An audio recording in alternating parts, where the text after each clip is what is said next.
আপনারা দেখছেন সংবাদ খোলাখুলি নিউজ। যাহারা তোমার বিষাইছে বায়ু, নিভাইছে তব আলো, তুমি কি তাদের ক্ষমা করিয়াছ? তুমি কি বেসেছ ভালো? রবীন্দ্রনাথের এই আত্মদ্রোহী জিজ্ঞাসা আজও আমাদের আকাশে বাতাসে প্রতিধ্বনিত হচ্ছে, বিশেষত এই যুদ্ধকালীন বারুদগন্ধ পরিস্থিতিতে। আর এরই মধ্যে এলো তাঁর জন্মদিন 25শে বৈশাখ।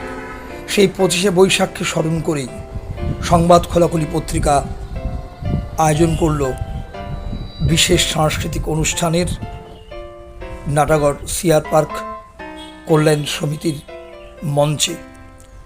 এই অনুষ্ঠান ছিল কবি প্রণাম, বাংলা নববর্ষ বরণ এবং সংবাদ খোলাখুলি পত্রিকার ধারাবাহিক মাসিক শেষ রোববারের যে সাংস্কৃতিক বৈঠকে যেটি 100তে পা দিল, তাকে মনে রেখে তারই আনন্দ উদযাপনে এই বিশেষ অনুষ্ঠান। এই অনুষ্ঠানে শুধু নাটাগড় পানিহাটি নয়, জেলার নানা প্রান্তের সাহিত্য সংস্কৃতি কর্মীরা উপস্থিত ছিলেন। এই সন্ধ্যায় কথা, গান, নৃত্যে, আলোচনায় এবং বিশেষ করে অনুষ্ঠানের শুরুতেই প্রতিভাময়ী ডাক্তার, বিদ্রোহী ডাক্তার, সদ্য প্রয়াত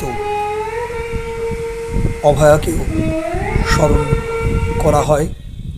আপনারা আমাদের এই বিশেষ অনুষ্ঠানটি আমাদের চ্যানেলে দেখুন, দেখান এবং আমরা চাইছি আমাদের ধারাবাহিক সাংস্কৃতিক চর্চা, ধারাবাহিক সাংস্কৃতিক অনুষ্ঠান এলাকার সাংস্কৃতিক অবক্ষয়ের বিরুদ্ধে প্রতিবাদ গড়ে তোলার এবং সাংস্কৃতিক পরিবেশ অক্ষুণ্ণ রাখার প্রয়াস।